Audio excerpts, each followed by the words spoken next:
The Missoula County Sheriff's Office has a sad update to the mystery of what happened to a woman who was found brutally beaten at the intersection of Coal Mine Road and Otis Street on the north end of town March 3rd.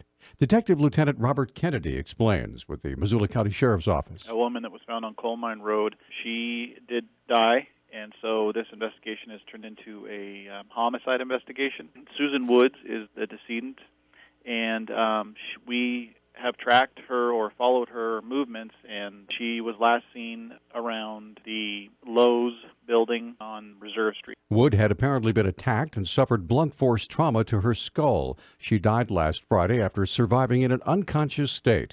Video of Wood shows her walking miles away from where she ended up just an hour and a half before she was found. Investigators have released an image of her in hopes the public may be able to piece together what happened.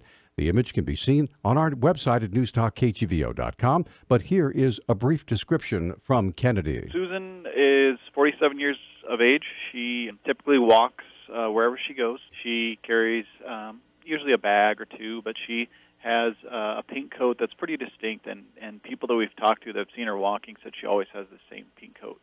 She was around 5'6", 250 pounds. She walked with a slight limp. Detectives believe she probably got into a vehicle before she ended up on Coal Mine Road. Anyone with information about Susan Wood or her attacker asked to come forward to the Sheriff's Office. A tip line has been set up at 258-3337. Montana Child and Family Services caseworkers have a new resource to access expert advice in cases where children have experienced extreme trauma. The Health Department is partnering with Billings Clinic and a program within the University of Montana School of Social Work to hold monthly video conferences offering education and feedback from national experts on child trauma. The training sessions include at least one case discussion. Health Department Director Sheila Hogan said yesterday the program will give caseworkers clinical insight and recommendations while allowing them to discuss the challenges they face and learn from each other to better help children. The collaboration is part of a video-based mentoring platform used by Billings Clinic to reach clinicians across the state on a variety of topics. UM's Center for Children, Families, and Workforce Development helps with the agenda and ongoing training. On Wednesday, Missoula police arrested 56-year-old Troy Ford after being called out to a home on Kennett Avenue. Police spokesman Travis Welch has more. A female there reported that she had been attacked with a bat by another male. The officers arrived and learned that she had injury to her right wrist and also an abrasion on her cheek. According to the female complainant, the male had attempted to strike her on or about the head. At some point during the assault, Mr. Ford actually bit the victim on the thumb. Ford also had a wound to the back of his head, reportedly caused by the woman trying to defend herself. Sadly, the whole incident appears to have occurred because of some derogatory statements made to a dog. Apparently, it began as a misunderstanding when the male thought that the female was making a disparaging remark to him when she was actually speaking to a pet in the residence. And despite her efforts, according to the reports, to convince him otherwise, he continued to assault her anyway. The woman was taken to the hospital after police arrived due to the fractured wrist. Ford was taken to jail and charged with felony assault with a weapon. A $1.3 trillion spending bill moving through Congress contains long-sought-after funding to build a veterans nursing home in Butte. Veterans groups have been seeking money for more than a decade to build a veterans home to serve southwestern Montana, in addition to existing homes in Columbia Falls and Glendive. Montana lawmakers previously secured the state's 35% share of the funding, and a 10-acre site was donated in an agreement that was to expire later this year. The U.S. Department of Veterans Affairs had not come up with its 65% share of the money because the project was 56th on its priority list. U.S. Senator John Tester's office said yesterday the $685 million earmarked on the bill for construction projects is enough to cover projects on the priority list through the Butte home. University of Montana Health and Medicine Initiative received a $1 million gift yesterday to jumpstart education to health providers in Montana.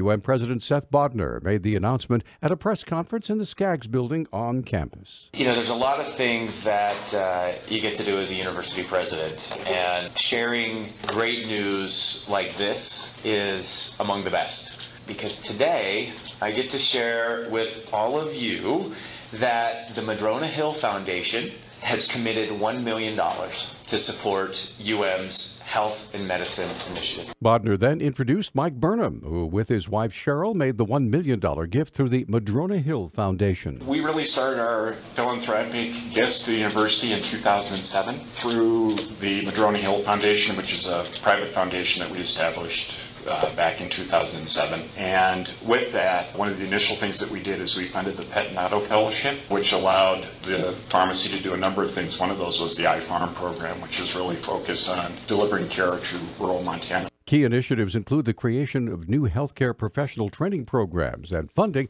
to attract and support students in those health professions. Data breaches are becoming more and more common. Montana Attorney General Tim Fox is now asking Congress not to preempt state data breach and data security laws. We became aware of a new bill called the Data Acquisition and Technology Accountability and Security Act, and this bill, unfortunately, seeks to preempt state consumer protection officers like me and my consumer protection office here from addressing data breaches here in our state. Fox said the bill is misguided and keeps the states out of the information loop. It first allows the entity that's been breached to determine internally whether they think they ought to report.